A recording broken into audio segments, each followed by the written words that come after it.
তোমরা কি নতুন উদ্যোক্তা? তাহলে তোমাদেরকে কিছু জিনিস শেয়ার করি। তোমরা অবশ্য উদ্যোক্তা হয়েছো, তোমরা প্রোডাক্ট রিসার্চ করেছো, তোমরা প্রোডাক্ট নিয়েও আসছো, কিন্তু তোমরা এখন চিন্তা করতেছো ফেসবুকে অ্যাড রান করবা আর বুম করে তোমার সেল হয়ে যাবে। তোমরা ভুল ভাবতেছো।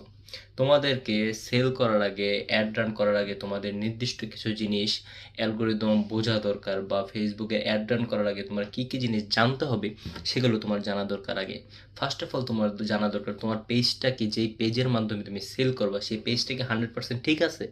যদি 100% সেট আপ না থাকে তাহলে তুমি ফার্স্ট ধাপে আটকে গেলা। সেকেন্ড, তোমার কি জানা দরকার, তোমার ফেসবুক পেজ আছে কিন্তু ফেসবুক বিজনেস সুইট কি তোমার সেট আপ আছে, বিজনেস ম্যানেজার কি সেট আপ আছে?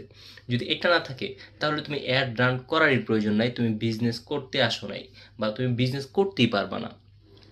থার্ড কি, তোমার যে প্রোডাক্ট সেই প্রোডাক্টের জন্য তুমি টার্গেটিং অডিয়েন্স ডিফাইন করতে পারছো? তোমার যে প্রোডাক্ট সেই প্রোডাক্টের জন্য কি তুমি টার্গেটিং অডিয়েন্সদেরকে রিসার্চ করতে পারছো, ডিফাইন করতে পারছো যে কারা তোমার প্রোডাক্ট কিনবে?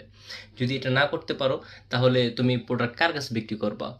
পরে যেটা করবা, তোমার কারেন্ট গোল কি, তোমার কি গোল, তুমি কি করতে চাইতেছো বা কি করবা, তুমি কি এঙ্গেজমেন্ট করবা, সেলস করবা, লিড কালেক্ট করবা, না কিসের জন্য তুমি অ্যাড রান করবা? তারপর তোমার কি করা দরকার, অ্যাড ক্রিয়েটিভ। তোমার কি অ্যাড ক্রিয়েটিভ কি রেডি আছে? অ্যাড ক্রিয়েটিভ কি, অবশ্য তুমি যত অ্যাড নিয়ে কাজ করতেছো তবু তোমার জানা দরকার অ্যাড ক্রিয়েটিভ হলো তোমার যে অ্যাডের যে ভিডিও হোক, ইমেজ হোক, সেটাকে একটা ক্রিয়েটিভ ভাইবস দিতে হবে যে অ্যাডের জন্য। তারপরে কি, তারপরে তুমি কি নির্দিষ্ট বাজেট রেডি করছো তোমার অ্যাডের জন্য? তোমার যে প্রমোট করবা তুমি প্রোডাক্টটাকে, সেটার জন্য কি নির্দিষ্ট বাজেট তুমি রেডি করছো? যদি বাজেট না রেডি করে থাকো তাহলে তুমি ফার্স্টেই হেরে গেলা। কারণ প্রত্যেকটা প্রোডাক্টের জন্য অনলাইন প্ল্যাটফর্মে তুমি যদি মার্কেটিং করে সেল করো তাহলে ওইটার জন্য নির্দিষ্ট বাজেট রেডি রাখতে হয়। তারপর তোমার কি জানা দরকার, তারপর তোমার জানা দরকার হলো বাজেট সেট তো তুমি অবশ্যই করছো।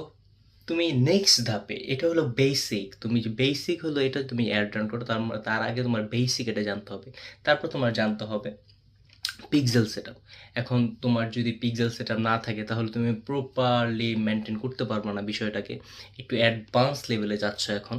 আর তারপরে তোমার প্রতিনিয়ত মনিটরিংয়ের উপর থাকতে হবে, প্রতিনিয়ত মনিটরিংয়ের উপর থাকতে হবে। কারণ কে তোমার অ্যাড দেখলো, কে এঙ্গেজ হইলো, কে তোমাকে মেসেজ করলো, কে তোমার প্রোডাক্ট কিনলো। তারপর আস্তে আস্তে আস্তে আস্তে তুমি ফুল প্রোডাক্ট প্রসেসটা বুঝে যাবে, তোমার প্রোডাক্টে কে কিনতেছে, কে মেসেজ দিতেছে। কিন্তু ফার্স্ট অফ অল তোমার এই যে ছয়টা জিনিস, page set up, business suite set up, targeting audience define, goal clear করা, অ্যাড ক্রিয়েটিভ রেডি